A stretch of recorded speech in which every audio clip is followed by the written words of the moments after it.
Em meio ao calor de São Paulo, um milionário japonês conhecido por seu temperamento explosivo enfrenta o pior momento de sua vida. Após perder a esposa, ele se torna frio e solitário, até que uma simples faxineira brasileira o encara durante um de seus surtos de raiva e, para surpresa de todos, fala com ele em japonês perfeito. Pela primeira vez em anos, o poderoso empresário abaixa a cabeça e chora. E você, de onde está assistindo esta história de amor impossível? Comenta aí sua cidade. Se gostou desse gancho, deixa seu like e se inscreve no canal para acompanhar essa jornada emocionante de cura, amor e redenção. O sol de janeiro castigava a cidade de São Paulo quando a limusine preta cortou as ruas do bairro do Morumbi. Dentro do veículo blindado, Kenji Tanaka observava o movimento pela janela escurecida, seu rosto impassível como uma máscara no tradicional. Aos 52 anos, o empresário japonês naturalizado brasileiro carregava no semblante as marcas de quem havia construído um império tecnológico com as próprias mãos, mas também as cicatrizes invisíveis de uma perda irreparável. A mansão Tanaka surgiu imponente ao final da Alameda de Palmeiras Imperiais. 3 andares de arquitetura minimalista que misturava elementos orientais e ocidentais, cercada por um jardim meticulosamente planejado, onde cada pedra e cada planta tinham seu lugar preciso, assim como tudo na vida de Kenji. "Chegamos, senhor", anunciou o motorista, estacionando diante da escadaria de Dondes, mármore. Kenji não respondeu. Limitou-se a sair do veículo e subir os degraus sem olhar para os funcionários que se curvavam à sua passagem. Dentro da mansão, o silêncio era interrompido apenas pelo som de seus passos no piso de madeira nobre. "Senhor Tanaka, as propostas da nova aquisição estão sobre sua mesa", informou Akira, seu assistente pessoal e único funcionário que ousava dirigir-lhe a palavra sem ser questionado.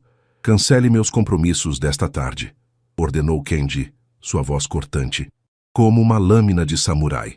"Mas, senhor, o conselho está aguardando sua decisão sobre a..." "Eu disse para cancelar." Kenji bateu com força na mesa de centro, fazendo tremer o vaso de ikebana meticulosamente arranjado. "Hoje faz 3 anos que Hitomi se foi." 3 anos. Akira baixou os olhos constrangido. "Mil perdões, senhor. Esqueci-me da data."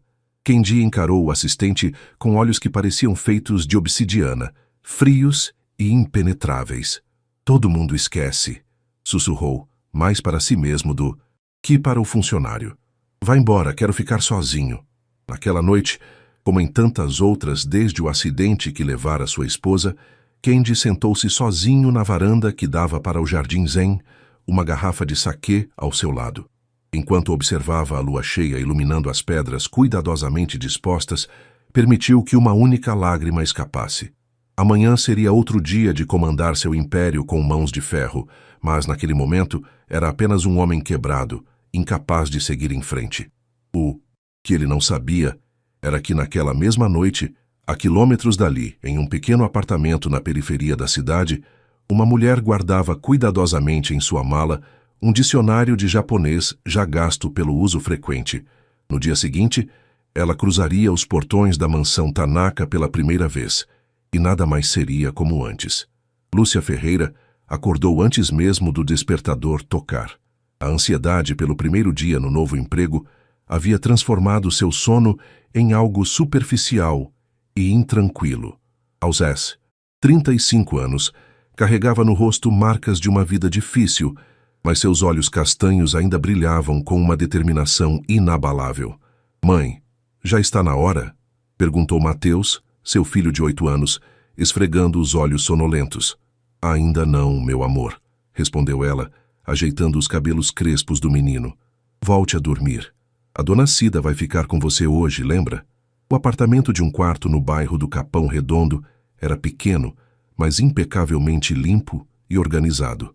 As paredes, embora descascadas em alguns pontos, exibiam orgulhosamente os desenhos coloridos de Mateus. Em um porta-retratos simples sobre a mesa, uma foto de Lúcia muito mais jovem, sorrindo em frente a uma cerejeira em flor, era o único indício de sua misteriosa passagem pelo Japão. Enquanto preparava um café simples, Lúcia repensava sua decisão. A agência de empregos havia lhe oferecido 2 opções: limpar escritórios no centro da cidade ou trabalhar como faxineira na mansão do japonês maluco. Como a atendente havia discretamente mencionado, o salário na mansão era quase o dobro, e com Mateus precisando de um tratamento dentário, a escolha havia sido óbvia. Dizem que ele é um monstro, comentou Dona Cida, a vizinha que cuidaria de Mateus quando chegou. Já passou por 6 faxineiras este ano. Ninguém aguenta o gênio dele. Lúcia sorriu, serena. Já enfrentei coisa pior na vida, Dona Cida, e preciso deste emprego. O ônibus lotado, seguido de uma caminhada de 20 minutos, levou Lúcia até os imponentes portões da mansão Tanaka. Seu coração acelerou quando o segurança verificou seu nome na lista e a deixou entrar. O contraste entre o mundo de onde vinha e aquele universo de opulência fez sua respiração falhar por um instante. Você deve ser a nova da limpeza, disse uma mulher de meia idade com expressão severa que se apresentou como Rita, a governanta. Vou te mostrar suas funções. E um conselho: fique invisível. O patrão detesta barulho. Enquanto seguia Rita pelos corredores impecáveis da mansão, Lúcia notou os detalhes japoneses por toda parte. Pinturas tradicionais, arranjos de ikebana, uma pequena fonte de bambu. Sentiu um aperto no peito ao reconhecer elementos que haviam feito parte de sua vida tantos anos atrás. Este é o escritório do Sr. Tanaka, apontou Rita para uma porta de madeira escura. Nunca entre lá sem ser chamada. Na verdade, reze para nunca ser chamada. Naquele momento, um grito furioso ecoou de dentro do escritório, seguido pelo som de algo se estilhaçando contra a parede. As 2 mulheres se entreolharam e Lúcia percebeu o medo nos olhos da governanta. É melhor sairmos daqui, sussurrou Rita. Mas antes que pudessem se mover, a porta se abriu violentamente. Kenji Tanaka surgiu no corredor, o rosto contorcido em uma máscara de fúria, gritando em japonês com um homem de terno que o seguia com expressão de pânico. Rita puxou Lúcia pelo braço, tentando afastá-la, mas era tarde demais. Kenji já havia notado as 2 mulheres paradas no corredor. Seus olhos negros fixaram-se em Lúcia, com a intensidade de uma tempestade prestes a desabar. Quem é você? Perguntou em português, sua voz cortante como vidro quebrado. Antes que Rita pudesse responder, algo extraordinário aconteceu. Lúcia deu um passo à frente, fez uma reverência perfeitamente executada e respondeu em japonês impecável: Watashi wa Lúcia desu, hajime mashite, Tanaka-san. Eu sou Lúcia. Muito prazer, Sr. Tanaka. O silêncio que se seguiu foi tão denso que poderia ser cortado com uma faca. Kenji Tanaka ficou imóvel, seus olhos fixos nos de Lúcia como se tivesse visto um fantasma. Onde aprendeu a falar japonês? Perguntou Kenji, alternando entre a surpresa e a desconfiança. O corredor da mansão parecia ter congelado no tempo. Rita, a governanta, permanecia de olhos arregalados, enquanto o homem de terno que discutia com Kenji momentos antes observava a cena com curiosidade. Morei 10 anos em Kyoto, senhor, respondeu Lúcia, ainda em japonês, sua pronúncia suave e melódica. Trabalhei em uma casa de chá tradicional. Kenji estreitou os olhos, estudando cada detalhe do rosto daquela mulher simples, que de repente havia se tornado o elemento mais intrigante de sua manhã. Siga-me, ordenou em japonês, virando-se abruptamente para seu escritório. Rita segurou o braço de Lúcia, sussurrando em pânico. O que você disse a ele? Está louca? Está tudo bem, assegurou Lúcia, com uma calma que não combinava com a situação. Vou falar com ele. O escritório de Kenji era um espaço amplo e minimalista, com vista para o jardim japonês. No chão, cacos de porcelana denunciavam o objeto de sua fúria recente. Uma foto de uma bela mulher japonesa em um quadro na parede era o único elemento pessoal no ambiente dominado por linhas retas e cores neutras. Akira, deixe-nos, ordenou Kenji ao homem de terno, que saiu rapidamente, fechando a porta atrás de si. Sozinhos no escritório, Kenji e Lúcia se estudaram em silêncio por alguns segundos. Ela, serena como a superfície de um lago em dia sem vento. Ele, turbulento como ondas durante uma tempestade. O que uma mulher que trabalhou em uma casa de chá em Kyoto está fazendo limpando o chão da minha casa?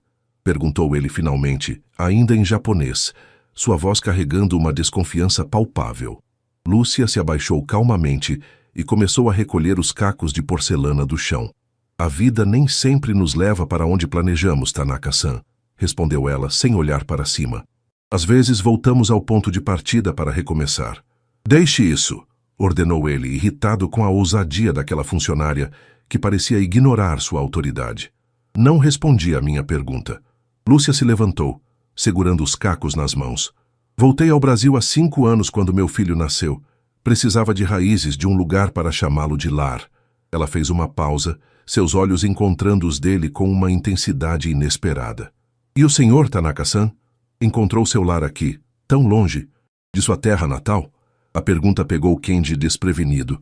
Em seu mundo ninguém ousava questioná-lo, muito menos fazer perguntas pessoais. Sentiu a familiar onda de raiva subir pelo peito, mas antes que pudesse explodir, algo na expressão serena daquela mulher o deteve. Você fala demais para quem foi contratada para limpar, respondeu secamente. E tem sorte de eu não demiti-la imediatamente por essa insolência. Lúcia sorriu levemente, um gesto tão sutil quanto o desabrochar de uma flor. Sumimasen, perdão, disse ela, fazendo outra reverência. Não quis ser rude.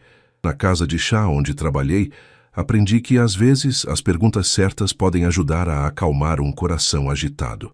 Kenji ficou em silêncio, observando-a com uma intensidade desconcertante. Por um momento fugaz, algo pareceu se quebrar por trás da máscara de frieza que ele mantinha. Um relance de vulnerabilidade rapidamente suprimido. Volte ao seu trabalho, disse finalmente, virando-se para a janela. E mande alguém limpar essa bagunça. Lúcia caminhou até a porta, mas antes de sair, virou-se uma última vez. Kanashimi wa ame no yo ni, itsu kayamu. A tristeza é como a chuva, eventualmente para, citou ela, em voz baixa. Quando a porta se fechou, Kenji permaneceu imóvel, olhando para o jardim zen através da janela. Pela primeira vez em 3 anos, alguém havia conseguido penetrar, mesmo que momentaneamente, a armadura que ele havia construído ao redor de si mesmo. E o mais surpreendente era uma simples faxineira brasileira que falava sua língua natal como se tivesse nascido em Tóquio. Naquela noite, contra todo o bom senso, ele se pegou pensando nos olhos dela. Uma semana se passou desde o inusitado primeiro encontro. Lúcia mantinha-se discreta, realizando suas tarefas com uma eficiência silenciosa, e não passava despercebida. Os outros funcionários começaram a notar que, desde sua chegada, os gritos de Kenji haviam diminuído consideravelmente. É como se ela tivesse jogado um feitiço nele, comentou uma das cozinheiras com Rita, enquanto preparavam o jantar. Rita balançou a cabeça incrédula. Ele nem sequer a demitiu depois daquela invasão ao escritório. Deve ser porque ela fala a língua dele. O que ninguém sabia era que todas as manhãs, ao limpar a biblioteca onde Kenji costumava tomar seu chá, Lúcia deixava um pequeno poema haiku manuscrito, em japonês perfeito, junto à bandeja. Pequenas gotas de sensibilidade em um oceano de frieza. Naquela tarde de quinta-feira, uma chuva torrencial castigava São Paulo. Kenji estava na biblioteca, analisando um antigo tabuleiro de Go, quando percebeu a presença de Lúcia na porta. Entre, disse ele, sem levantar os olhos das peças pretas e brancas. Lúcia entrou silenciosamente, carregando a bandeja de chá da tarde. O senhor joga Go? Perguntou ela, colocando a bandeja na mesa lateral. Desde criança, respondeu Kenji, movendo uma peça branca. Meu pai me ensinou. Você conhece o jogo? Um pouco. O mestre da casa de chá onde trabalhei era um entusiasta. Kenji olhou para ela pela primeira vez naquele dia. Lúcia usava o uniforme simples das funcionárias, mas havia algo em sua postura, na maneira como se movia, que sugeria uma elegância incomum. Sente-se, ordenou ele, apontando para a cadeira à sua frente. Lúcia hesitou, consciente dos olhares surpresos que vinham do corredor. Não seria apropriado, senhor. Estou em horário de trabalho. Eu decido o que é apropriado na minha casa, retrucou ele. Sente-se e jogue comigo. Com movimentos medidos, Lúcia obedeceu, sentando-se diante do tabuleiro. Seus dedos tocaram levemente as peças negras, como se reconhecendo velhos amigos. Onegai shimasu. Por favor, seja gentil comigo, disse ela, fazendo a reverência tradicional que precede o jogo. Durante a hora seguinte, jogaram em silêncio quase absoluto, quebrado apenas pelo suave clique das peças sendo posicionadas no tabuleiro. Para surpresa de Kenji, Lúcia jogava muito melhor do que havia sugerido, demonstrando estratégia e paciência. Você mentiu sobre conhecer apenas um pouco do jogo, comentou ele, quando a chuva começou a diminuir lá fora. Lúcia sorriu levemente. Não menti. Comparado aos mestres, meu conhecimento é realmente pequeno. Humildade ou estratégia? Talvez um pouco dos dois, ela respondeu, colocando uma peça que bloqueou efetivamente o avanço dele. No Japão, aprendi que às vezes a vitória vem não de mostrar força, mas de parecer frágil. Kenji estudou o tabuleiro, percebendo que estava em desvantagem. Você não é o que aparenta ser, Lúcia Ferreira. Nenhum de nós é, Tanaka-san, respondeu ela, seus olhos encontrando os dele por cima do tabuleiro. Especialmente aqueles que constroem muralhas tão altas ao redor de si mesmos. Um trovão ressoou ao longe, como se sublinhando suas palavras. Kenji sentiu uma mistura confusa de irritação e curiosidade. Você fala com muita liberdade para alguém na sua posição. O Go nos ensina que a posição é sempre transitória, não é mesmo? Ela moveu outra peça. Hoje estou aqui, amanhã posso estar em outro lugar. Isso é uma ameaça de demissão? É um lembrete de que todos somos passageiros nesta vida, respondeu ela com simplicidade. Mesmo aqueles que constroem impérios. Kenji abriu a boca para responder, mas foi interrompido por Akira, que entrou apressadamente na biblioteca. Senhor, perdoe a intrusão, mas o presidente da Nihon Tech está na linha. É sobre a fusão. Kenji levantou-se abruptamente. Continuaremos isto outro dia, disse a Lúcia, já se dirigindo à porta. Mas parou por um momento e acrescentou, seus poemas são bons. Obrigado. Quando ele saiu, Lúcia permaneceu sentada, olhando para o tabuleiro de Go. Em algum lugar dentro daquele homem amargurado, ela havia vislumbrado uma centelha do que ele poderia ter sido, ou talvez, do que ainda poderia ser. Do lado de fora, a chuva havia parado completamente, e um tênue arco-íris começava a se formar no horizonte paulistano. O mês de fevereiro avançava, trazendo consigo um calor sufocante que parecia derreter o asfalto de São Paulo. Na mansão Tanaka, ventiladores e ar-condicionado trabalhavam incessantemente para manter o ambiente fresco, enquanto os jardins eram regados 3 vezes ao dia para preservar sua beleza meticulosa. Naquela manhã de sábado, Kenji estava inusitadamente em casa, cancelando uma viagem de negócios à última hora, sem dar explicações. Os funcionários notaram sua presença inesperada e trocaram olhares nervosos, temendo que o patrão estivesse procurando motivos para demissões. Lúcia estava no jardim dos fundos, limpando a varanda que circundava o pequeno lago com carpas coloridas, quando percebeu Kenji caminhando em sua direção, vestindo roupas casuais, algo que ela jamais havia visto antes. Bom dia, Tanaka-san, cumprimentou ela em japonês, fazendo uma leve reverência. Você não deveria estar trabalhando hoje, respondeu ele, parando a poucos passos de distância. Rita me pediu para cobrir o turno de Joana. Seu filho está doente. Kenji assentiu distraidamente, seus olhos fixos no lago onde as carpas nadavam languidamente. Minha esposa adorava estas carpas, comentou ele, sua voz mais suave do que o habitual, especialmente aquela laranja com manchas brancas. Ela a chamava de Hanako. Era a primeira vez que ele mencionava a esposa falecida. Lúcia permaneceu em silêncio respeitoso, percebendo a raridade daquele momento. No Japão, continuou, Kenji, ainda olhando para o lago, acreditamos que as carpas koi simbolizam perseverança. Elas nadam contra a corrente, enfrentam obstáculos. Nanakorobi Yaoki, murmurou Lúcia. Cair 7 vezes, levantar 8. Kenji virou-se para ela, um lampejo de surpresa em seus olhos. Você conhece muitos provérbios japoneses para uma brasileira, e o senhor guarda muita dor para alguém que tem tanto, respondeu ela com suavidade, sem qualquer acusação na voz. Por um momento, O silêncio pairou entre eles, preenchido apenas pelo som da água e do vento nas folhas das árvores. Quando Kendi falou novamente, sua voz havia perdido parte da dureza habitual. Você tem um filho, não é? Lúcia sorriu, e seus olhos instantaneamente se iluminaram. Sim, Mateus. Ele tem 8 anos. E o pai? A pergunta direta fez Lúcia desviar o olhar momentaneamente. Não está presente. Kendi assentiu, sem insistir no assunto. Hitomi e eu nunca tivemos filhos, disse ele, surpreendendo a si mesmo com a confissão. Sempre adiamos, havia sempre algo mais importante. Negócios, expansões, viagens. Sua voz falhou ligeiramente. E então já era tarde demais. Lúcia deixou o pano de limpeza de lado e se aproximou do lago. Com movimentos delicados, pegou um pouco de ração de peixes de um pote próximo e a espalhou na água. Imediatamente as carpas se agitaram, criando pequenos redemoinhos coloridos. No Japão, aprendi que a beleza está no efêmero, disse ela, observando os peixes. A flor da cerejeira é admirada justamente porque sua beleza dura pouco. É o que torna cada momento precioso. Você fala como uma filósofa, não como uma faxineira, comentou Kendi, mas sem a habitual hostilidade.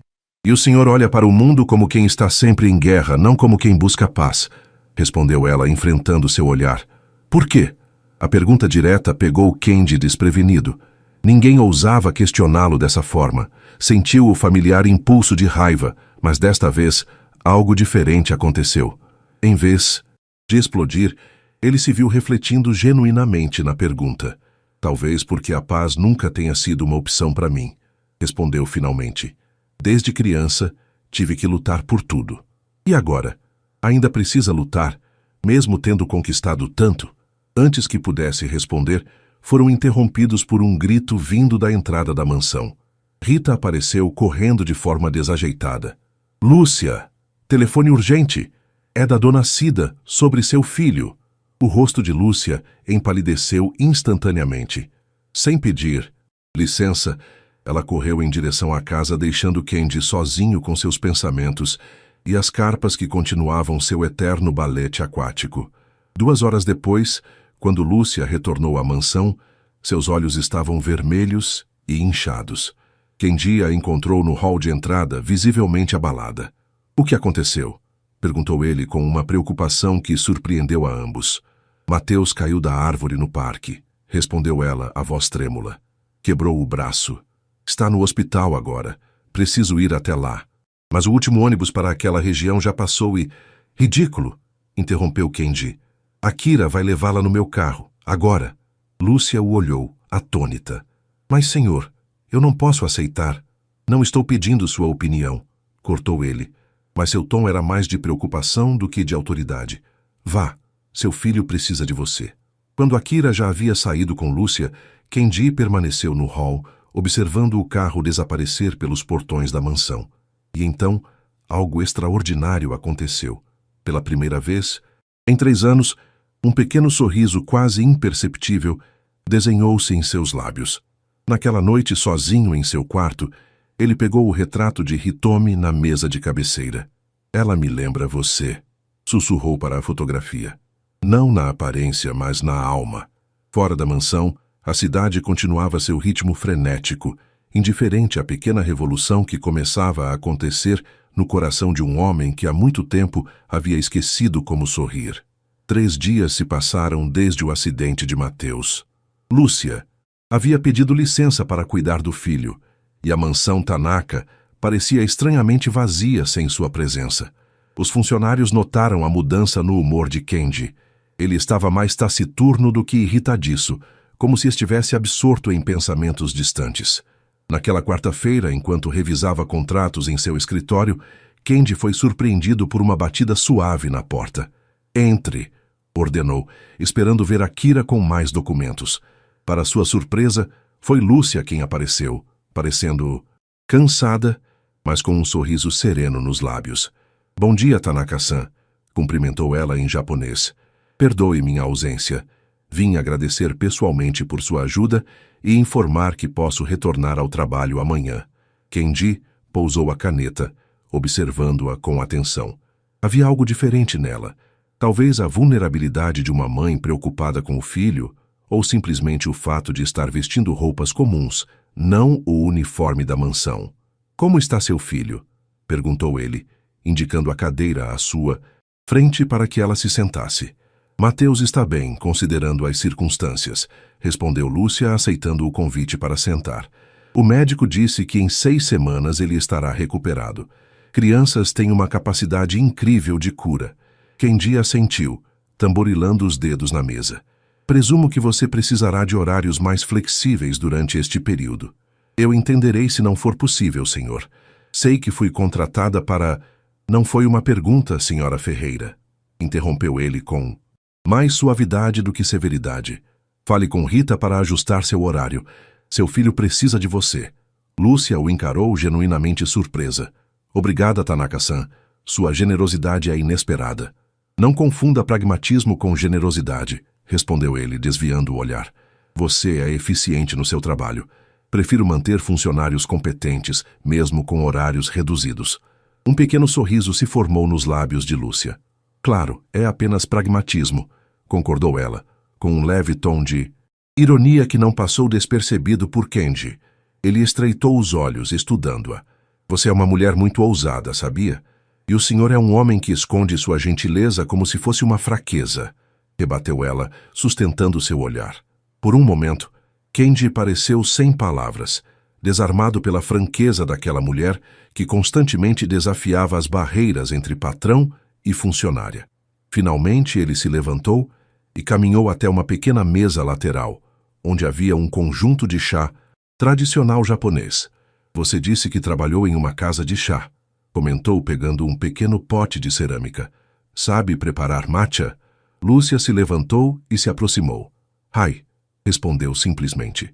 Com gestos precisos e elegantes que contrastavam com sua aparência simples, ela preparou o chá verde em pó, seguindo o ritual tradicional. Aqueceu a água na temperatura correta, adicionou o pó esverdeado, bateu com o shasen, o batedor de bambu, em movimentos em forma de M, até formar uma espuma delicada na superfície. Kendi observou em silêncio, hipnotizado pela transformação. Não era mais a faxineira brasileira diante dele, mas uma praticante de chado, o caminho do chá, executando movimentos que falavam de anos de prática e dedicação. Como uma brasileira do interior acabou em uma casa de chá em Kyoto? Perguntou ele, aceitando a pequena tigela que ela lhe oferecia com ambas as mãos, conforme a tradição. Lúcia hesitou, seus olhos momentaneamente perdidos em algum lugar distante. Eu sempre fui fascinada pela cultura japonesa. Quando tinha 20 anos, ganhei uma bolsa para estudar literatura japonesa em Tóquio. Era para ser apenas 1 ano, mas me apaixonei pelo país. E também por alguém, completou ela, baixando os olhos. Acabei ficando 10 anos. Kendi tomou um gole do chá, saboreando o amargor característico que, paradoxalmente, trazia uma doçura sutil ao final. E o que aconteceu com esse alguém? Perguntou, surpreso com seu próprio interesse. A vida aconteceu, respondeu Lúcia vagamente. Nem todas as histórias têm finais felizes, Tanaka-san, mas todas nos ensinam algo. Kendi assentiu, compreendendo o não dito. Por um momento, compartilharam um silêncio confortável, unidos pela compreensão mútua de perdas que não precisavam ser explicadas.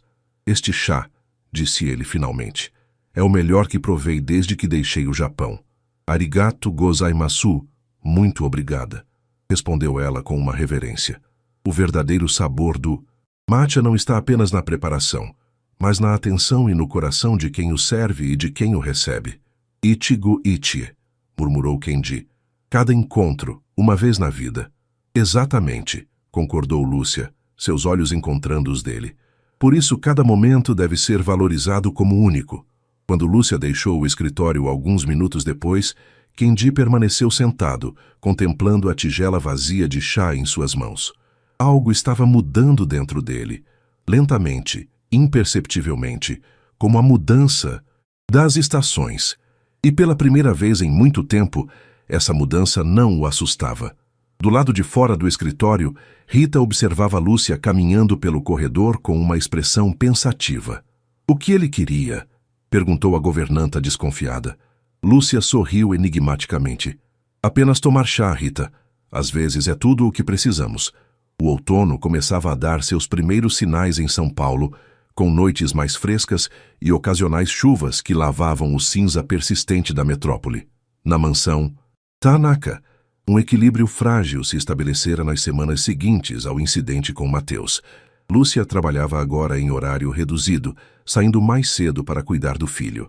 Para surpresa de todos os funcionários, Kendi não apenas havia aceitado o arranjo, como ocasionalmente perguntava sobre a recuperação do menino. Numa sexta-feira particularmente chuvosa, Kendi retornou mais cedo de uma reunião de negócios, encharcado e de mau humor. A limusine havia quebrado no meio do caminho, forçando-o a pegar um táxi que o deixou a 2 quarteirões da mansão, devido ao trânsito caótico. "Café quente e toalhas secas agora", gritou ele ao entrar, pingando água no hall de entrada. Rita correu para atendê-lo, enquanto Akira tentava desesperadamente resolver a situação da limusine pelo telefone. Em meio à confusão, Kendi notou uma melodia suave vindo da cozinha, uma voz feminina cantando em japonês. Seguindo o som, encontrou Lúcia preparando algo no fogão, cantarolando distraidamente uma antiga canção de ninar japonesa. A cena era tão inesperada que ele permaneceu na porta, observando-a sem anunciar sua presença. "Sakura, sakura, yayoi no sorawa." Cerejeiras, cerejeiras, no céu de primavera. Cantava ela suavemente, mexendo o que parecia ser uma sopa. "Minha mãe cantava essa canção", comentou Kendi finalmente, fazendo Lúcia se virar sobressaltada.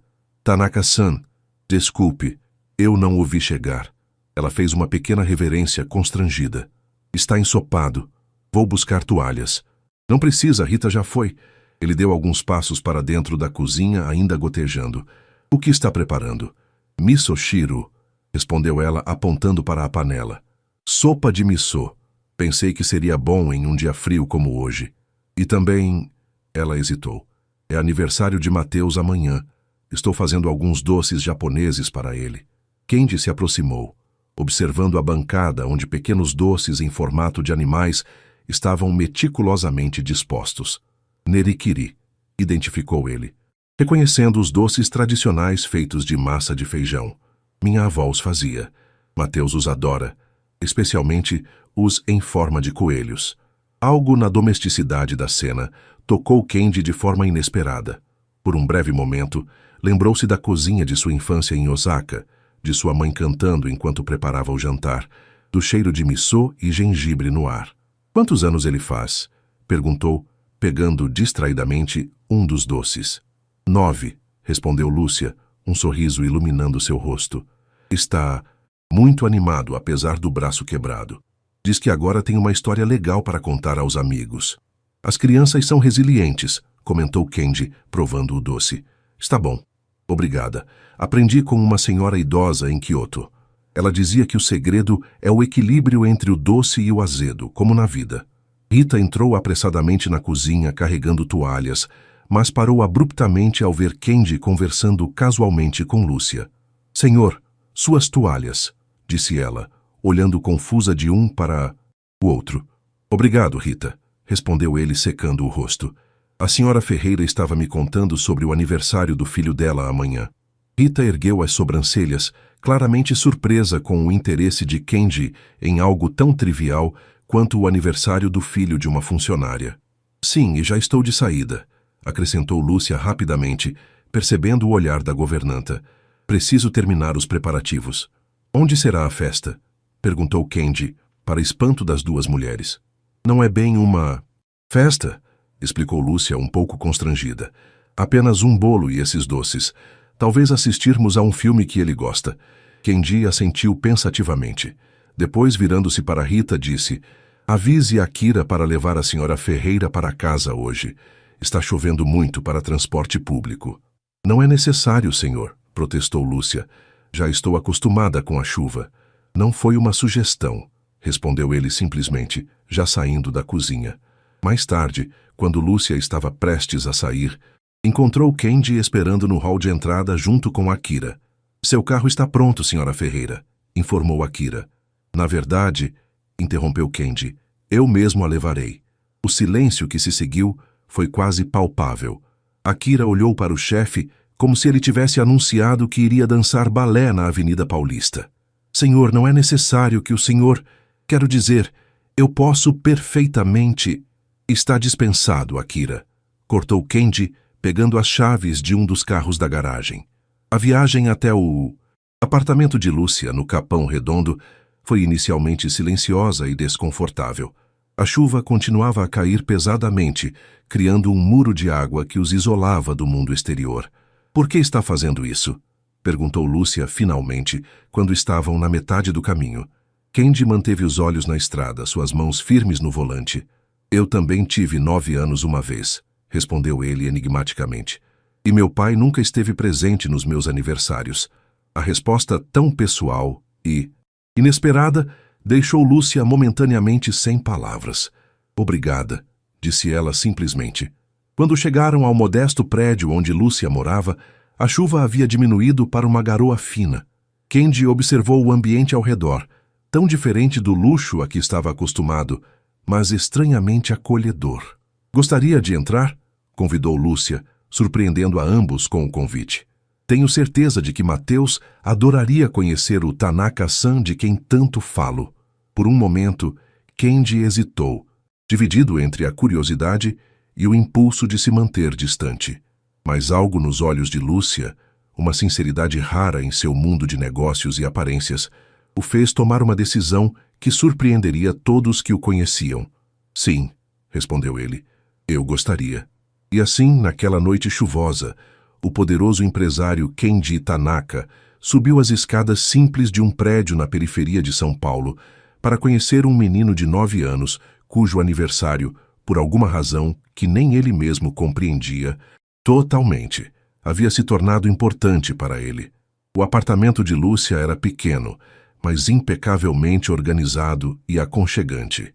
Fotografias em molduras simples decoravam as paredes, mostrando Lúcia e Matheus em diferentes fases, algumas delas claramente tiradas no Japão, sob cerejeiras em flor ou diante de templos antigos.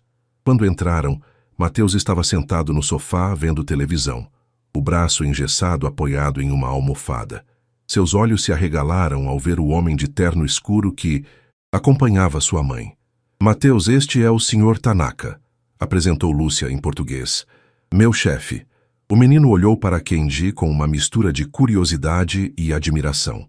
O senhor é mesmo japonês? Perguntou diretamente com a inocência das crianças. Sou, respondeu Kenji um pouco desconfortável.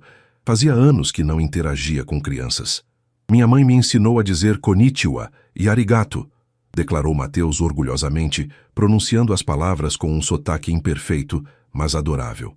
Para surpresa de Lúcia, um pequeno sorriso se formou nos lábios de Kenji. Muito bem, respondeu ele em português. Sua pronúncia é boa. Matheus sorriu, revelando um dente da frente faltando, o que o tornava ainda mais cativante. O senhor quer ver minha coleção de mangás? Mamãe me trouxe do Japão. Antes que Kenji pudesse responder, o menino já estava puxando uma caixa debaixo da mesa de centro, usando o braço bom. Matheus, o senhor Tanaka não veio aqui para ver seus mangás, interveio Lúcia, pouco constrangida. Na verdade, disse Kenji para surpresa dela, eu gostaria de ver. Enquanto Matheus mostrava orgulhosamente sua pequena coleção de mangás, Lúcia foi para a cozinha preparar um chá. De lá, podia ouvir fragmentos da conversa. Kenji explicando a Matheus o significado de alguns kanjis nos mangás, o menino fazendo perguntas sobre robôs gigantes e samurais. Havia algo surreal naquela cena. O temido empresário Kenji Tanaka, cujos acessos de raiva eram lendários, sentado em seu sofá, simples, explicando pacientemente a um menino de quase 9 anos a diferença entre os estilos de desenho dos mangás antigos e modernos. Quando Lúcia voltou com o chá, encontrou os dois absortos em uma discussão sobre qual seria o melhor superpoder para se ter. Invisibilidade é legal, argumentava Matheus. Mas eu prefiro voar. E você, Tanaka-san? Kenji parecia genuinamente pensativo. Quando eu tinha sua idade, provavelmente escolheria superforça, respondeu ele. Hoje, acho que escolheria o poder de voltar no tempo. Algo na voz dele fez Lúcia parar, a bandeja de chá nas mãos. Havia uma vulnerabilidade ali que ela nunca tinha ouvido antes. Para quê?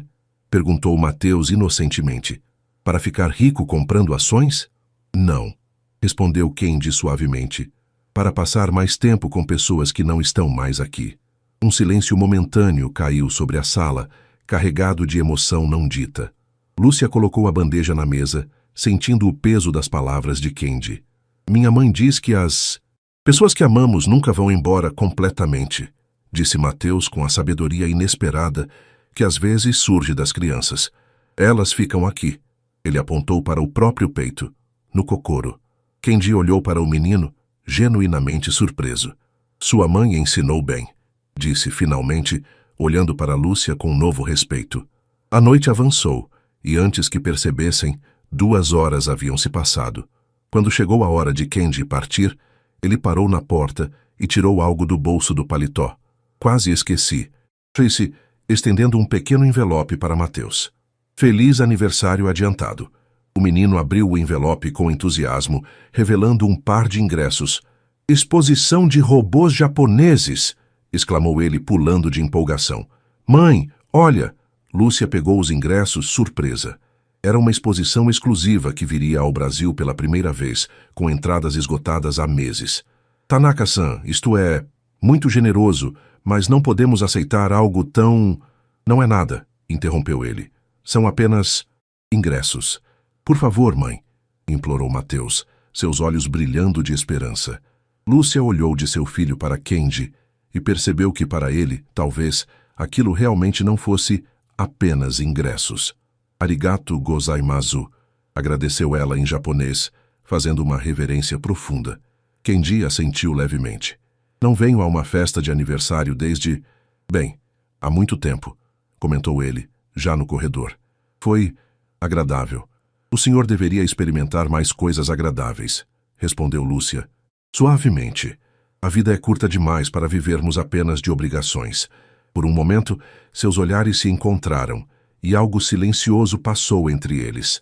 Um entendimento, talvez, ou o reconhecimento de 2 almas que, apesar de suas diferenças, compartilhavam feridas semelhantes.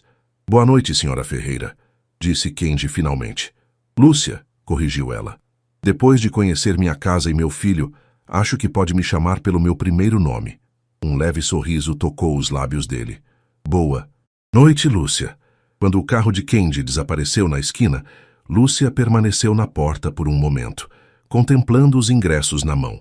Algo estava mudando, como as estações do ano, gradualmente, inevitavelmente, e com a promessa de novos começos. Dentro do carro, dirigindo de volta à mansão, Kendi se surpreendeu sorrindo para si mesmo. Pela primeira vez em 3 anos, o vazio em seu peito parecia um pouco menos profundo, um pouco menos doloroso. E naquela noite, quando chegou em casa, não. Abriu uma garrafa de saquê, como de costume. Em vez disso, foi até a estante e pegou um antigo álbum de fotografias que não olhava há anos. Era hora de lembrar sem doer. As semanas seguintes trouxeram uma mudança sutil, mas perceptível na mansão Tanaka. Os funcionários notavam que os acessos de raiva de Kendi haviam diminuído consideravelmente. Ele ainda era exigente e ocasionalmente ríspido, mas a fúria explosiva que o caracterizava parecia ter dado lugar a uma severidade mais controlada. O que ninguém sabia, exceto Rita, que observava tudo com olhos de águia, era que Lúcia agora tomava chá com Kendi todas as tardes em seu escritório, uma tradição que começara quase por acidente e se tornara um ritual esperado por ambos. Em um desses encontros, enquanto a chuva de abril batia suavemente nas janelas, Kendi observava Lúcia preparar o chá com a elegância e precisão que havia aprendido em Kyoto. Como foi a exposição? Perguntou ele, quebrando o silêncio confortável que se estabelecera entre eles. Mateus não parou de falar sobre os robôs desde então, respondeu Lúcia, sorrindo ao lembrar do entusiasmo do filho.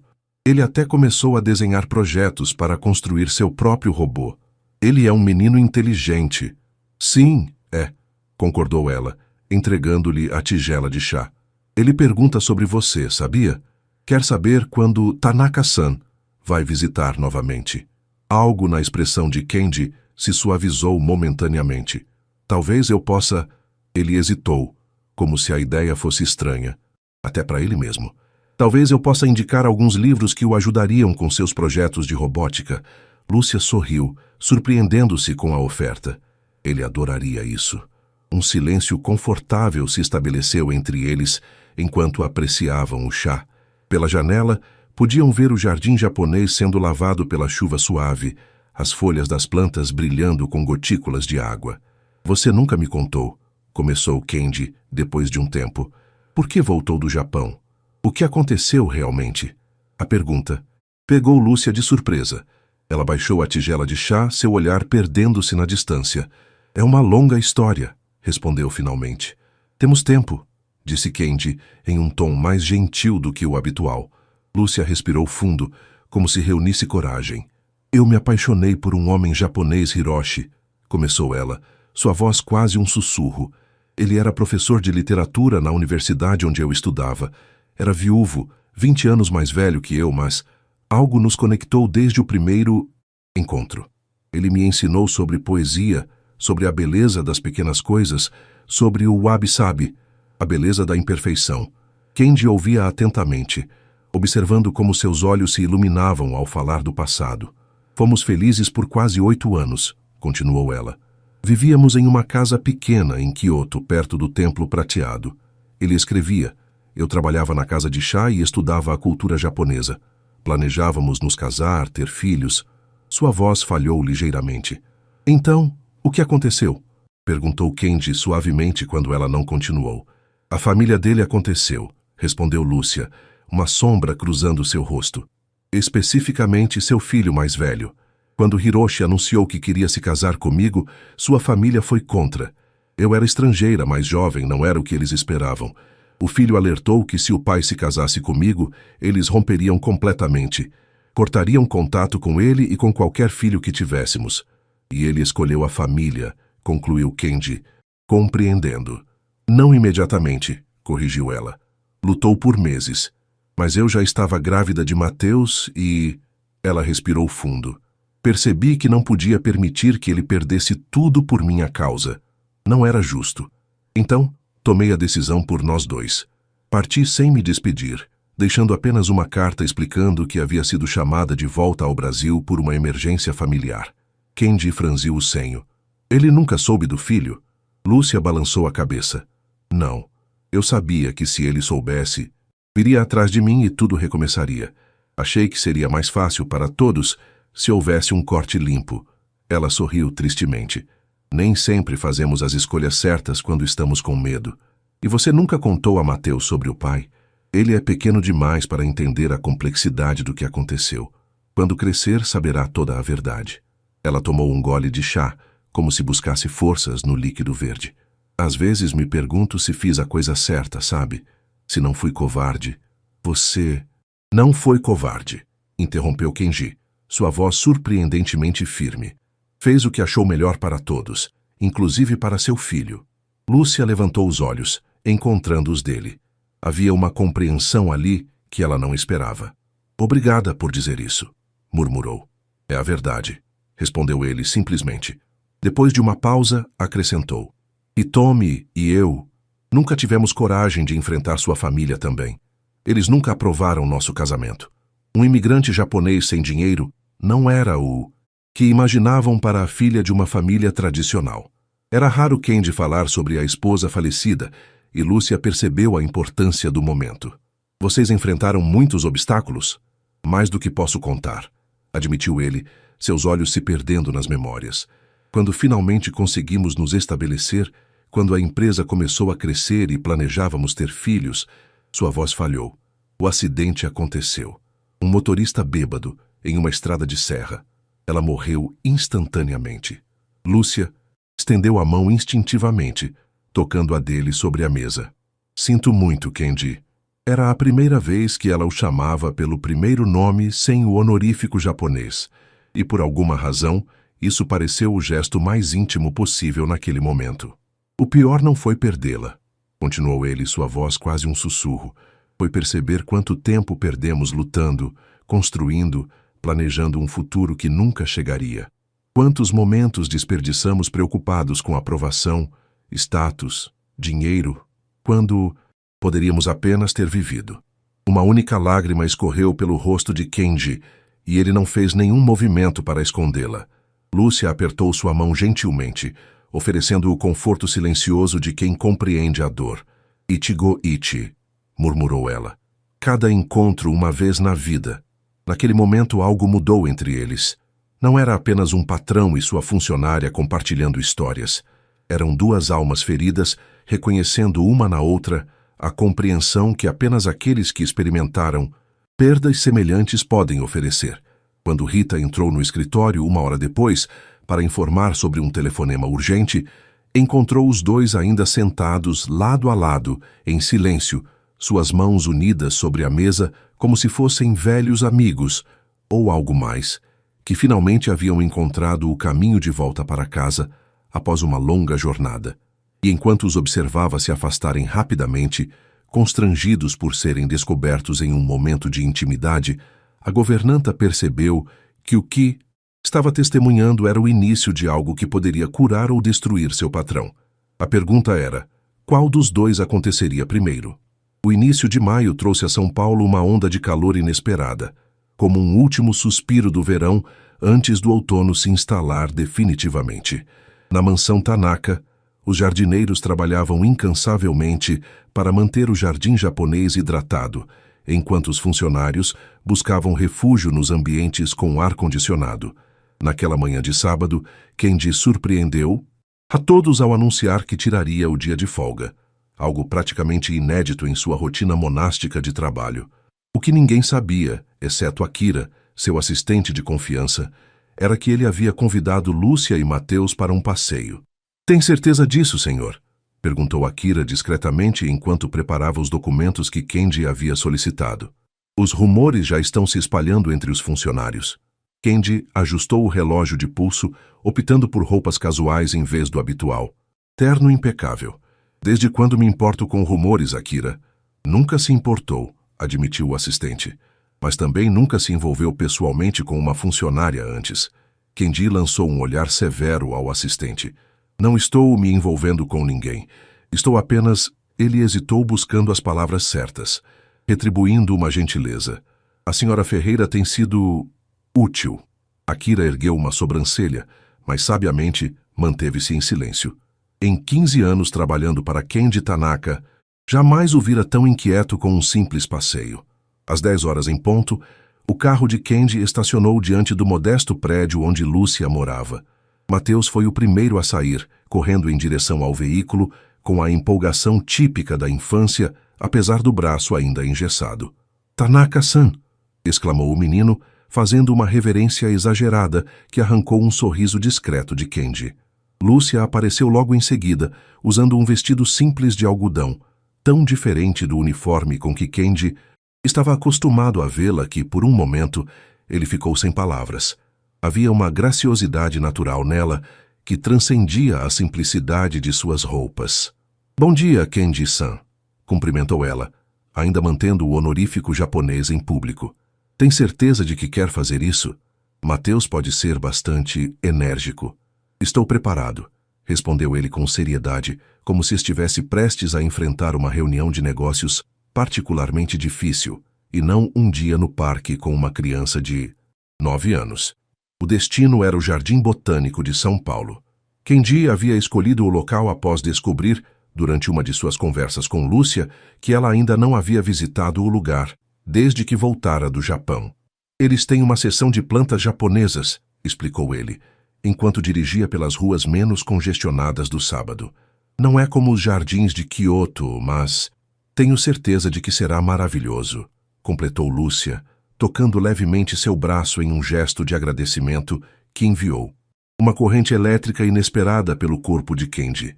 No banco de trás, Mateus balançava as pernas excitadamente, bombardeando Kenji com perguntas sobre o Japão, robôs e se era verdade que ele tinha uma casa tão grande que precisava de um mapa para não se perder. A manhã no Jardim Botânico transcorreu em uma atmosfera quase onírica. Havia algo surreal em ver Kenji Tanaka, o temido empresário cujos acessos de fúria eram lendários, caminhar pacientemente ao lado de um menino de 9 anos, explicando os nomes científicos das plantas e compartilhando histórias sobre os jardins japoneses que conhecera na infância. Este é um bonsai de mais de 80 anos, explicou ele a Mateus, que observava maravilhado a árvore em miniatura. No Japão, alguns bonsais são passados de geração em geração como tesouros de família. Como o robô que o senhor me prometeu me ajudar a construir? Perguntou o menino esperançoso. Podemos passar para meu filho no futuro? Kenji olhou para Lúcia, que observava a cena com um sorriso nos lábios. Sim, respondeu ele, surpreendendo a si mesmo. Exatamente como o robô. Enquanto Mateus corria à frente, explorando o próximo canteiro de flores, Lúcia e Kenji caminharam lado a lado em silêncio confortável. Obrigada por isso, disse ela finalmente. Não apenas pelo passeio, mas por ser tão paciente com Mateus. Significa muito para ele e para mim. Kenji manteve os olhos fixos no caminho à frente. Ele me lembra como é ver o mundo com olhos novos, admitiu. Havia me esquecido dessa sensação. De maravilhamento, de possibilidades, corrigiu ele. De futuro. Algo na maneira como ele disse a palavra futuro fez Lúcia olhar para ele mais atentamente. Havia uma vulnerabilidade em sua expressão que ela raramente via, como se por um breve momento todas as camadas de proteção que ele havia construído ao redor de si mesmo tivessem sido temporariamente suspensas. O futuro está sempre ali, disse ela suavemente, mesmo quando não. Conseguimos enxergá-lo através da dor. Kenji parou de caminhar, virando-se para encará-la. Por que você faz isso, Lúcia? Isso o quê? Me tratar como uma pessoa comum, não como o chefe, não como o empresário rico, não como o japonês maluco. Ele pronunciou o apelido que sabia que circulava entre os funcionários. Por quê? Lúcia sorriu, um sorriso genuíno que iluminou seus olhos. Porque é o que você é, Kenji. Uma pessoa, com medos, sonhos, arrependimentos, esperanças, como todos nós. Ela fez uma pausa olhando para Mateus, que acenava para eles de longe. A diferença é que alguns de nós construímos muros mais altos ao redor do coração. E você é especialista em derrubar muros? Perguntou ele, com uma ponta de ironia que não conseguia mascarar completamente sua vulnerabilidade. Não, respondeu ela, seu olhar encontrando o dele. Mas sou paciente o suficiente para esperar até que se abra uma porta. Naquele momento, algo silencioso passou entre eles. Um entendimento, uma possibilidade. Talvez o início de algo para o qual nenhum dos dois tinha nome ainda. Foi Mateus quem quebrou o encanto, correndo de volta com uma flor na mão. Olha, mãe, parece com aquelas que você mostrou nas fotos do Japão. Era uma camélia rosa, não muito diferente das que floresciam nos jardins de Kyoto na primavera. É linda, filho, respondeu ela pegando a flor. Mas não devemos colher flores em jardins botânicos, lembra? O menino baixou os olhos constrangido. Desculpa, estava caída no chão, juro. Kenji se abaixou para ficar no mesmo nível dos olhos do menino. Sabe o que os japoneses diriam sobre essa flor caída, Mateus? O menino balançou a cabeça negativamente. Mono no aware, disse Kenji. É a beleza das coisas efêmeras, que são mais preciosas justamente porque não duram para sempre. Mateus franziu o senho, processando o conceito. Como o sorvete no verão. Kenji riu. Uma risada genuína, surpreendente até para si mesmo. Sim, exatamente como o sorvete no verão. Lúcia observou a interação, sentindo um nó na garganta. Ver o homem que conhecera tão amargurado e fechado conectar-se com seu filho daquela forma era algo que nunca havia esperado presenciar. O restante do dia passou como um sonho lúcido. Almoço em um pequeno restaurante japonês autêntico que Kenji conhecia, sorvete no parque, para provar o ponto sobre coisas efêmeras, como Mateus fez questão de destacar. E, finalmente, uma visita surpresa a uma loja especializada em robótica educacional, onde Kenji comprou para Mateus um kit de iniciante, ignorando os protestos de Lúcia sobre o preço. Considere um investimento no futuro, disse ele simplesmente. Quando chegaram ao apartamento de Lúcia no final da tarde, Mateus já havia adormecido no banco traseiro, exausto, mas feliz, abraçado ao kit de robótica como se fosse o maior tesouro do mundo. Ele não vai largar isso nem para dormir, comentou Lúcia, enquanto Kenji carregava o menino adormecido até o apartamento. Teimosia é uma virtude quando canalizada corretamente, respondeu Kenji, colocando Mateus gentilmente no sofá. Na cozinha, enquanto Lúcia preparava chá, um silêncio confortável se estabeleceu entre eles. Era como se as palavras tivessem se tornado desnecessárias, como se algo mais profundo estivesse sendo comunicado apenas pela presença um do outro.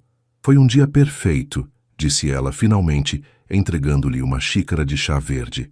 Kenji aceitou a xícara, seus dedos roçando os dela, momentaneamente. Sim, concordou ele. Foi. Quando chegou a hora de partir, Kenji parou na porta parecendo estranhamente hesitante, como se houvesse algo que quisesse dizer, mas não encontrasse as palavras. Lúcia, eu sei, interrompeu ela suavemente, colocando a mão em seu braço.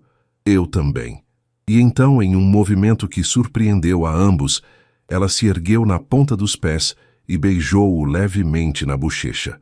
Um gesto tão simples e ainda assim tão carregado de significado que por um momento o tempo pareceu parar.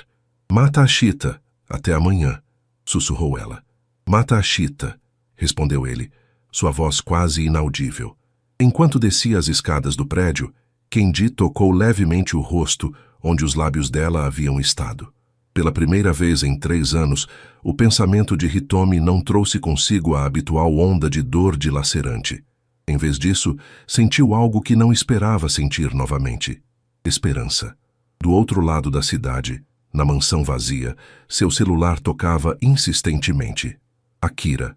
Tentava desesperadamente alcançá-lo, com uma notícia que mudaria tudo. Um homem japonês havia ligado, perguntando por Lúcia Ferreira, um homem que se apresentara como Hiroshi Nakamura e que afirmava ter acabado de chegar ao Brasil à procura da mulher que havia desaparecido de sua vida 9 anos atrás. A segunda-feira amanheceu cinzenta e fria, como se o próprio céu pressentisse a tempestade emocional que estava por vir. Kenji chegou à mansão antes do amanhecer, após uma noite insone em que as palavras de Akira ecoavam incessantemente em sua mente. Um homem chamado Hiroshi Nakamura ligou, procurando por Lúcia. Disse que veio do Japão especialmente para encontrá-la. Agora, sentado em seu escritório com uma xícara de chá intocada, esfriando à sua frente, Kenji contemplava o que fazer com essa informação. A ideia de que o homem que Lúcia havia amado, o pai de Mateus, estava em São Paulo à sua procura, provocava nele uma mistura confusa de emoções que não sabia nomear.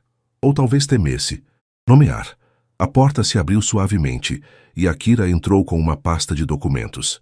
Encontrei as informações que pediu, senhor, disse ele, colocando a pasta sobre a mesa. Hiroshi Nakamura, 63 anos, professor emérito de literatura japonesa da Universidade de Kyoto. Viúvo, 2 filhos adultos. Aposentou-se há 6 meses e, pelo que consegui apurar, vendeu sua casa em Kyoto antes de vir para o Brasil. Kenji abriu a pasta, encarando a fotografia de um homem japonês de meia-idade, de aparência distinta e olhos gentis por trás de óculos de armação fina. O tipo de homem que combinava perfeitamente com a imagem que havia formado ao ouvir Lúcia falar sobre ele. Onde ele está hospedado? No Grand Hyatt, no Brooklyn. Chegou há 3 dias e já contratou um investigador particular para localizar Lúcia. Akira hesitou antes de continuar. Ele também mencionou ao recepcionista do hotel que está procurando seu filho. Kenji ergueu os olhos bruscamente. Ele sabe sobre Mateus? Aparentemente sim, confirmou Akira. Não tenho detalhes sobre como descobriu, mas ele deixou um número de contato quando ligou. Akira entregou um cartão com o número anotado. O que pretende fazer, senhor? Kenji ficou em silêncio por um longo momento, encarando o cartão como se fosse uma bomba prestes a explodir. Nada, por enquanto, respondeu finalmente, mas quero ser informado imediatamente se ele ligar novamente. Quando Akira saiu, Kenji permaneceu imóvel, contemplando a fotografia de Hiroshi. Deveria contar a Lúcia? Tinha o direito de interferir em algo tão pessoal? E se ela ainda amava Hiroshi? E se decidisse voltar para ele? O pensamento provocou uma dor aguda em seu peito, uma sensação que não sentia desde a morte de Hitomi. Mas era diferente agora. Não era a dor da perda consumada, mas o medo da perda iminente. O medo de perder algo que mal havia começado a construir. Seus pensamentos foram interrompidos por uma leve batida na porta. Seu coração acelerou, reconhecendo instintivamente o ritmo daquela batida particular.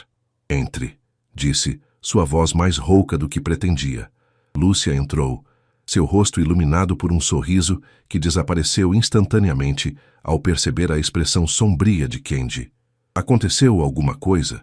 Perguntou ela, aproximando-se da mesa. Kenji fechou a pasta rapidamente, escondendo a fotografia de Hiroshi. Não, apenas problemas com a empresa. Mentiu, evitando seu olhar. Lúcia inclinou a cabeça, estudando-o. Em apenas alguns meses, ela havia aprendido a ler os sinais quase imperceptíveis de suas emoções. O leve franzir de sobrancelhas quando estava preocupado, a tensão na mandíbula quando algo o incomodava. Mateus não parou de falar sobre o passeio de sábado, comentou ela, mudando deliberadamente de assunto enquanto preparava o chá.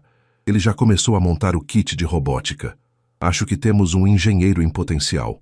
Kenji tentou sorrir, mas o gesto não alcançou seus olhos. Ele é um menino brilhante. Herdou isso do pai, disse Lúcia distraidamente, e então congelou percebendo o que acabara de dizer. Um silêncio pesado caiu sobre a sala. Era a primeira vez que ela mencionava tão diretamente o pai de Mateus, desde que contara sua história a Kenji. Sinto muito, murmurou ela. Não sei por que disse isso. Não precisa se desculpar, respondeu ele, sua voz cuidadosamente neutra. É natural que pense nele quando olha para seu filho. Lúcia colocou a tigela de chá na frente dele, seus olhos buscando os dele. Não é o que você está pensando, Kenji. E o que estou pensando? Perguntou ele, finalmente encontrando seu olhar. Que ainda amo Hiroshi, e se tivesse a chance, voltaria para ele. Ela respirou fundo. Não é verdade. O que tivemos terminou há muito tempo. Kenji sentiu um aperto no peito. Como contar a ela que o homem que ela acreditava ter deixado no passado estava em São Paulo neste exato momento, procurando por ela e pelo filho que nunca conheceu? Lúcia, há algo que preciso te... Foi interrompido por uma batida forte na porta. Rita entrou apressadamente, seu rosto habitualmente composto, agora marcado pela agitação. Desculpe interromper, senhor, mas há um homem japonês no portão. Diz que precisa falar urgentemente com a senhora Ferreira. Ela lançou um olhar nervoso para Lúcia. Ele diz que é o pai do seu filho. O mundo pareceu parar de girar. Lúcia empalideceu, apoiando-se na mesa para não cair. Hiroshi? Sussurrou, a voz quase inaudível. Aqui? Kenji se levantou rapidamente, indo até ela. Você não precisa vê-lo se não quiser, disse firmemente, segurando seus braços para estabilizá-la. Posso mandá-lo embora. Lúcia olhou para ele, seus olhos repletos de confusão e medo. Como ele me encontrou? Como soube sobre Mateus? Não importa agora, respondeu Kenji, sua voz gentil, mas firme. O que importa é o que você quer fazer. Ela fechou os olhos por um momento, respirando profundamente. Quando os abriu novamente, havia uma determinação renovada em seu olhar. Preciso vê-lo, disse finalmente. Preciso enfrentar isso de uma vez por todas. Kenji assentiu, embora cada fibra de seu ser quisesse protegê-la, afastar Hiroshi Nakamura e tudo o que ele representava para longe dela. Vou estar ao seu lado se quiser, ofereceu. Lúcia tocou seu rosto gentilmente, um gesto que falava mais do que palavras poderiam expressar. Obrigada, mas isso é algo que preciso fazer sozinha. Enquanto Lúcia seguia Rita até o jardim, onde Hiroshi aguardava, Kenji permaneceu no escritório, sentindo-se mais impotente do que jamais se sentira em toda a sua vida. Nem mesmo quando Hitomi morreu, ele havia se sentido tão completamente à mercê das circunstâncias. No jardim, Lúcia parou por um momento quando viu a figura familiar de Hiroshi Nakamura de pé perto do Lago das Carpas. Mais velho, com fios prateados agora misturados ao cabelo negro, mas inconfundivelmente o homem que havia amado. O homem cujo rosto via refletido no de seu filho todos os dias. Hiroshi, chamou ela suavemente em japonês. Ele se virou, e seu rosto se iluminou com uma mistura de alívio, alegria e algo mais complexo que ela não conseguiu identificar. Lúcia, respondeu ele, sua voz exatamente como ela lembrava. Finalmente te encontrei. Enquanto observava o encontro pela janela do escritório, Kendi sentiu uma dor aguda ao ver Hiroshi dar passos hesitantes em direção a Lúcia e depois, após um momento de indecisão, abraçá-la. Era uma cena que parecia saída de um filme, o reencontro de dois amantes separados pelo destino. Exceto que agora havia um terceiro personagem nessa história, e Kendi percebeu, com uma clareza dolorosa, que seu papel poderia não ser o que havia começado a esperar. No jardim, entre as flores que começavam a murchar com a aproximação do outono, o passado e o presente de Lúcia colidiam. E no escritório, assistindo impotente, Kendi se perguntava se haveria lugar para ele no futuro dela. A chuva caía implacavelmente sobre São Paulo naquela tarde, como se o céu chorasse pelas almas confusas que se abrigavam na mansão Tanaka. No pequeno pavilhão japonês no meio do jardim, protegidos do temporal, Lúcia e Hiroshi sentavam-se frente a frente, separados por 9 anos de silêncio e segredos. Por que não me contou sobre nosso filho? Perguntou Hiroshi em japonês, sua voz mais magoada do que acusatória. Eu tinha o direito de saber.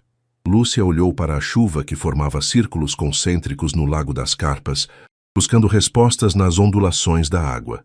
Achei que estava fazendo o certo, respondeu finalmente. Para você, para sua família, para Mateus.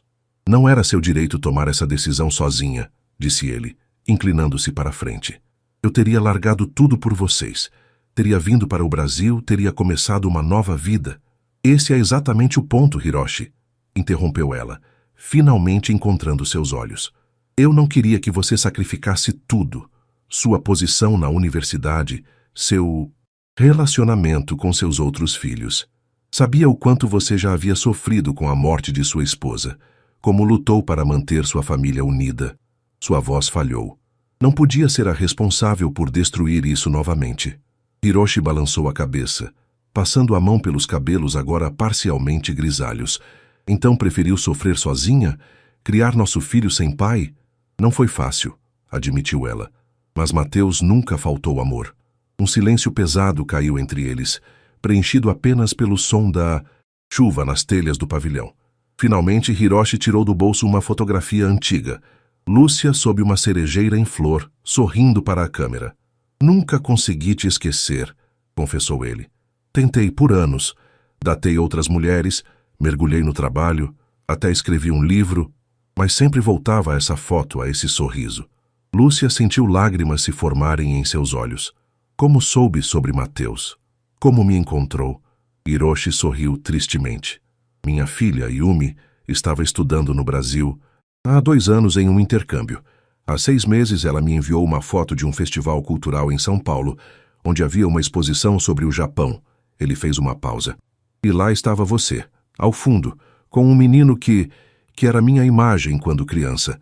Lúcia lembrou-se do festival na Liberdade, onde havia levado Mateus para conhecer mais sobre suas raízes japonesas. E você simplesmente decidiu vir. Não imediatamente. Primeiro, confirmei com Yumi. Depois, contratei um investigador. Quando tive certeza, ele respirou fundo. Me aposentei, vendi minha casa e vim para cá, determinado a te encontrar. A nos encontrar. Para quê, Hiroshi? Perguntou ela, sua voz quase um sussurro. O que espera que aconteça agora? Os olhos dele brilharam com uma intensidade que ela lembrava bem. Quero conhecer meu filho. Quero fazer parte da vida dele. E quero... Ele hesitou. Quero que voltemos a ser uma família. A família que deveríamos ter sido desde o início. As palavras pairaram no ar, como pássaros pesados incapazes de levantar voo. Lúcia sentiu o coração apertado, dividido entre o passado e o presente, entre o homem que havia amado e o homem que, surpreendentemente, começava a amar agora. As coisas não são tão simples, Hiroshi, disse finalmente. 9 anos se passaram. Somos pessoas diferentes agora. Meus sentimentos não mudaram, insistiu ele. Mas os meus sim, respondeu Lúcia, com uma honestidade que surpreendeu até a ela mesma. Eu te amei profundamente. Hiroshi, mas o que tínhamos? Terminou quando saí de Kyoto. Hiroshi a encarou, a compreensão lentamente se formando em seus olhos. A outra pessoa? Perguntou suavemente. Lúcia desviou o olhar, voltando-se novamente para a chuva. É complicado. Naquele exato momento, como se convocado por forças invisíveis, Kenji apareceu na entrada do pavilhão, parcialmente molhado pela chuva. Ele parou abruptamente ao perceber que havia interrompido um momento importante. Perdoem-me, disse em japonês, fazendo menção de recuar. Não quis interromper. Você não está interrompendo, respondeu Lúcia rapidamente, talvez rápido demais. Hiroshi observou a troca de olhares entre os dois, e uma expressão de compreensão atravessou seu rosto. Você deve ser Kenji Tanaka, disse ele, levantando-se e fazendo uma reverência formal. Sou Hiroshi Nakamura. Kenji retribuiu a reverência, igualmente formal. É uma honra conhecê-lo, professor Nakamura. Lúcia falou muito sobre o senhor. A tensão no ar era quase palpável. 3 pessoas conectadas por laços invisíveis de amor, perda e possibilidades não realizadas. Vim apenas verificar se está tudo bem, continuou Kenji, dirigindo-se a Lúcia. E para informar que o seu filho ligou. Dona Cida disse que ele está ansioso para te ver. O rosto de Hiroshi se iluminou à menção de Mateus. Meu filho, disse ele, mais para si mesmo do que para os outros. Eu gostaria tanto de conhecê-lo. Lúcia olhou de um homem para o outro. O passado e o presente. 2 possibilidades, 2 vidas potencialmente diferentes. E pela primeira vez em muito tempo, sentiu-se completamente perdida.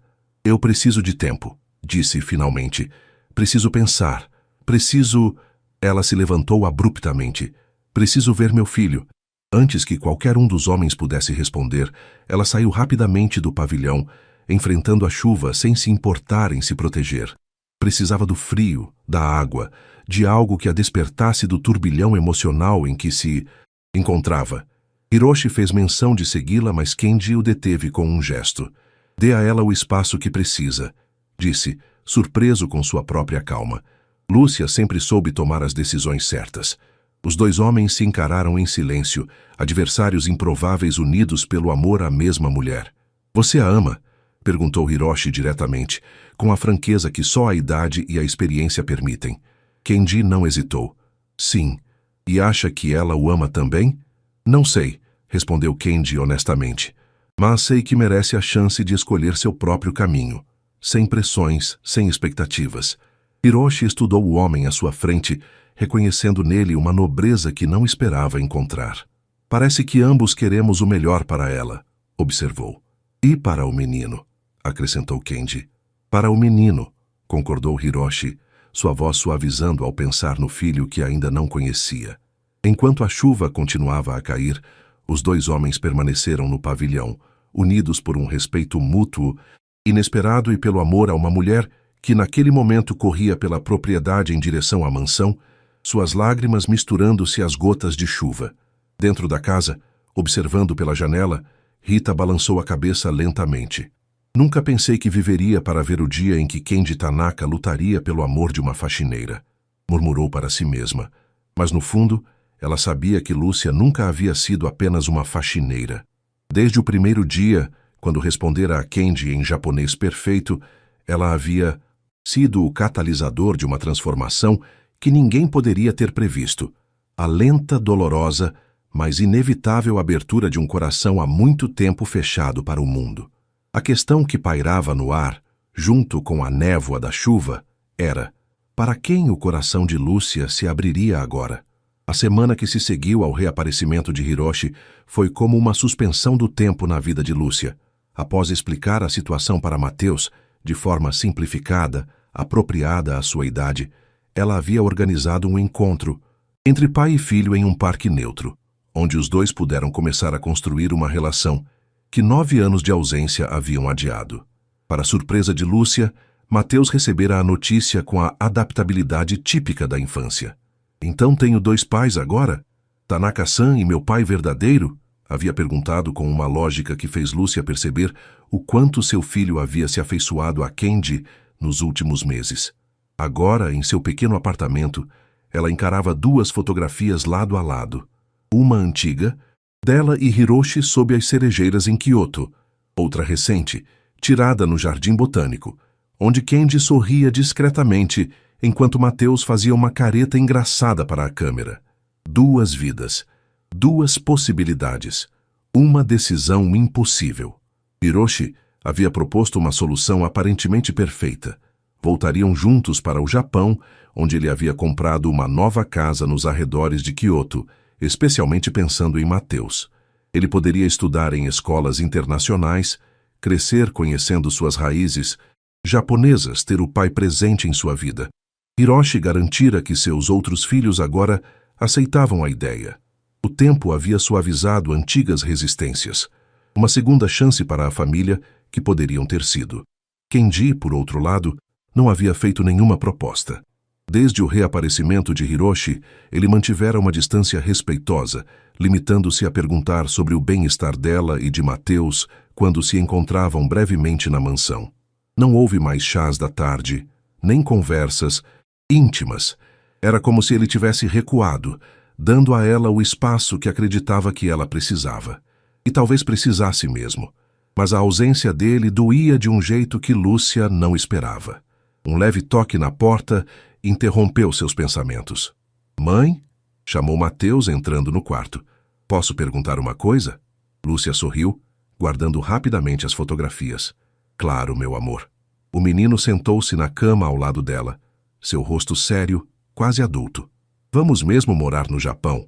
A pergunta pegou Lúcia desprevenida. Não havia discutido a proposta de Hiroshi com Mateus ainda, querendo ter certeza de sua própria decisão primeiro. "É uma possibilidade", respondeu cautelosamente. "Seu pai, Hiroshi, acha que seria bom para você conhecer o país dele, nosso país de certa forma." Mateus ficou em silêncio por um momento, brincando com a barra da camisa. "Mas e Tanaka-san?" perguntou finalmente. "Ele não vai ficar triste se formos embora?" A pergunta, tão simples e direta, atingiu Lúcia como um raio. Era exatamente o que ela própria vinha se perguntando, sem conseguir articular tão claramente. "Por que acha isso, filho?" Mateus deu de ombros, com a perspicácia inesperada que às vezes surge nas crianças. "Porque ele olha para você do mesmo jeito que o príncipe olha para a princesa nos filmes", respondeu como se fosse óbvio. "E você também olha para ele assim." Lúcia sentiu o coração acelerar. Seria tão evidente assim, tão transparente que até uma criança podia ver? E como? "Você se sentiria se Tanaka-san fosse mais do que apenas meu chefe?" perguntou cuidadosamente. Mateus pensou por um momento, a seriedade em seu rosto infantil quase cômica, não fosse a gravidade do momento. "Seria legal", disse finalmente. "Ele me ensina coisas legais sobre robôs e plantas, e faz você sorrir. Você sorri mais quando ele está por perto." As palavras simples de Mateus atingiram Lúcia com a força de uma revelação. Era verdade. Ela sorria mais quando Candy estava por perto. Sentia-se mais viva, mais completa. "E quanto ao seu pai, a Hiroshi?" perguntou, querendo entender os sentimentos do filho. "Como se sente sobre conhecê-lo?" "Ele parece legal também", respondeu Mateus pensativamente. "Mas é diferente. Como se eu estivesse conhecendo um personagem de uma história que você sempre me contou." Lúcia abraçou o filho, maravilhada com sua percepção. "Você é muito sábio para a sua idade, sabia?" "É porque, como muitos vegetais", respondeu ele com uma risadinha, quebrando a seriedade do momento. "Posso jogar videogame agora?" Depois que Mateus saiu, Lúcia permaneceu sentada na cama, as palavras do filho ecoando em sua mente.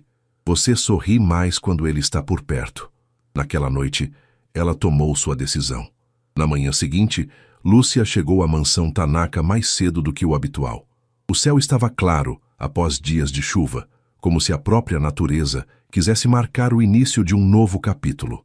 Kenji estava no jardim, contemplando o lago das carpas, quando ela o encontrou.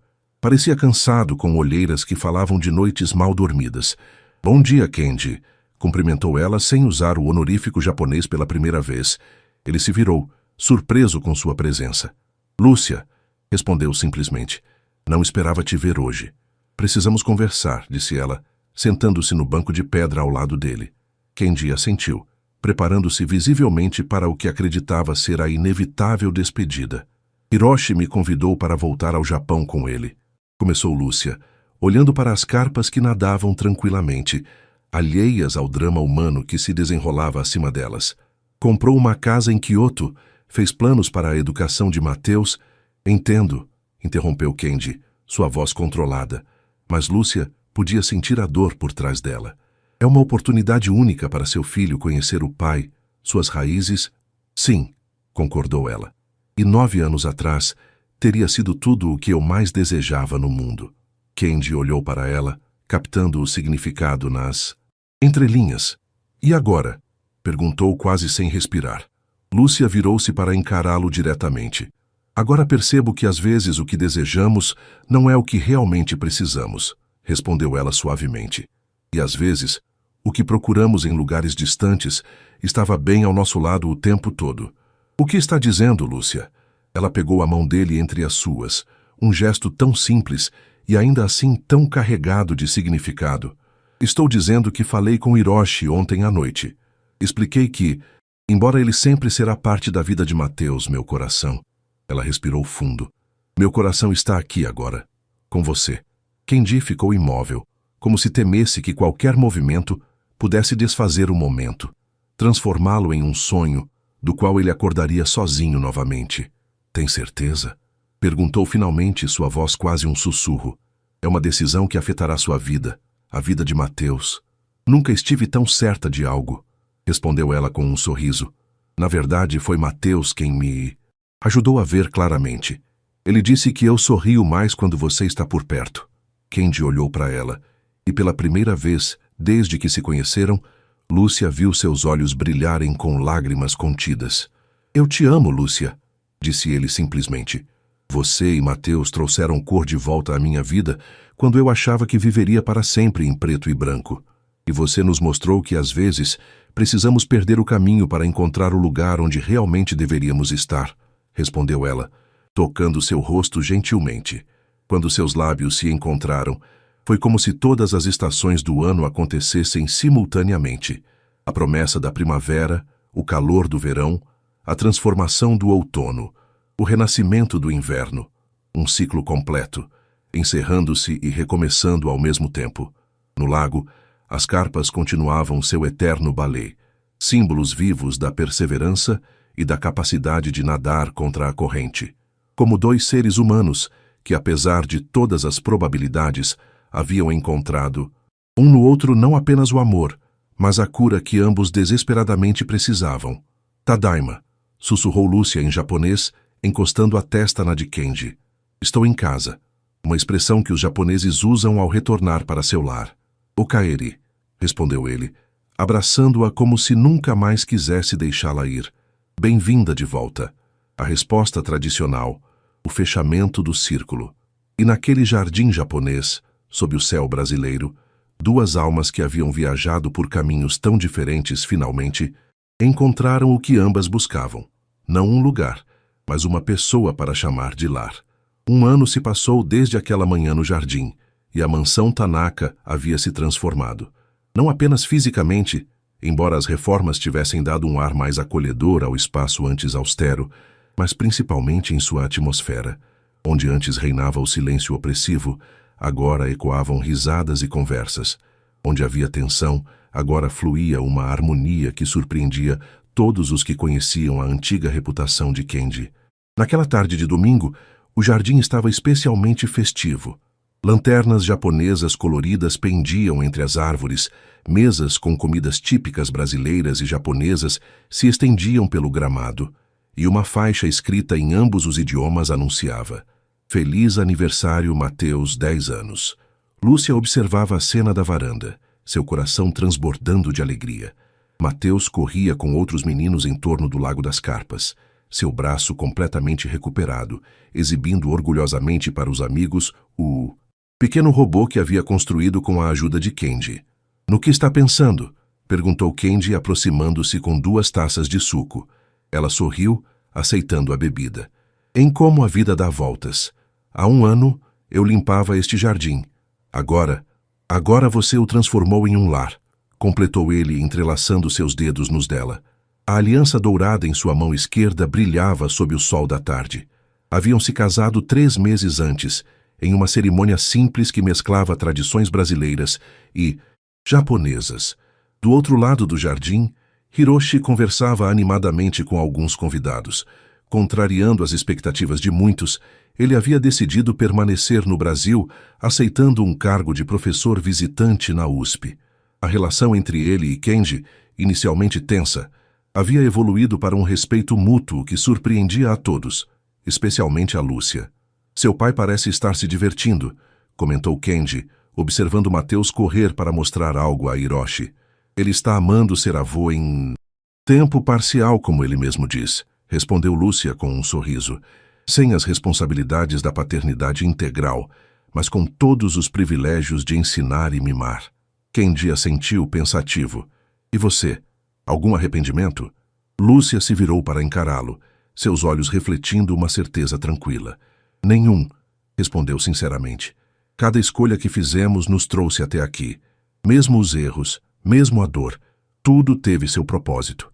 A festa continuou até o entardecer, quando finalmente os últimos convidados se despediram. Mateus, exausto mas feliz, adormecera no sofá da sala, cercado por presentes ainda não abertos.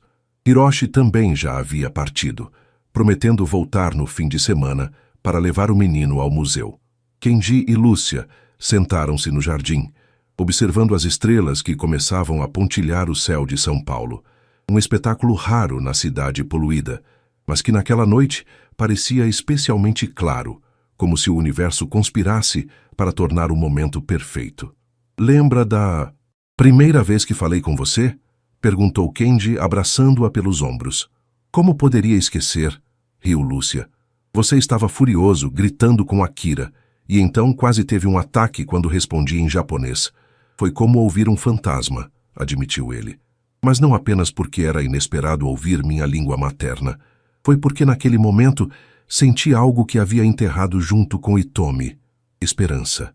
Lúcia aconchegou-se mais a ele, sentindo a familiar sensação de pertencimento que sempre a envolvia em seus braços. Sabe o que significa kokoro em japonês?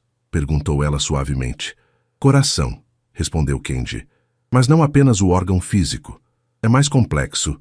Engloba o coração, a mente, o espírito, a essência de uma pessoa. Exatamente, concordou Lúcia.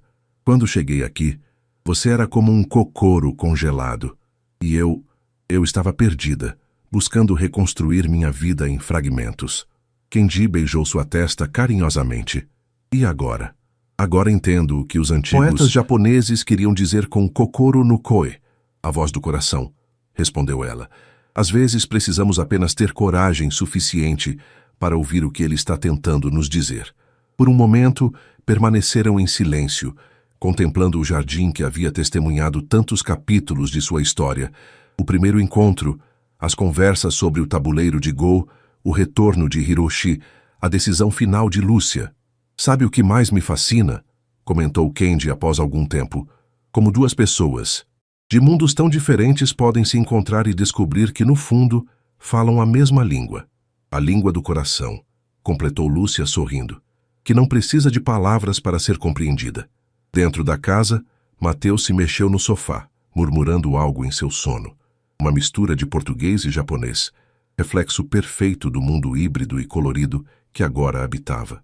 Um mundo onde não precisava escolher entre suas raízes brasileiras e japonesas, onde podia simplesmente ser quem era, filho de muitas culturas, amado por uma família não convencional, mas profundamente conectada. No jardim, sob o céu estrelado, Kenji e Lúcia selaram com um beijo a promessa silenciosa que haviam feito, de sempre ouvir a voz do coração, mesmo quando o caminho parecesse impossível, porque, como haviam aprendido, é justamente nas impossibilidades que a vida reserva suas maiores surpresas.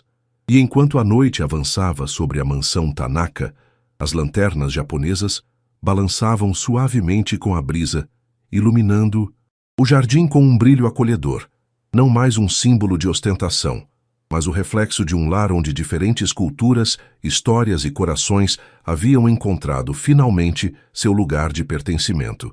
No lago, as carpas coloridas continuavam seu eterno balete aquático, testemunhas silenciosas de como o amor, em suas infinitas formas, tem o poder de transformar até o mais frio dos invernos na mais radiante das primaveras. Kokoro no Koe. A voz do coração sempre fala. Basta termos a coragem de ouvi-la.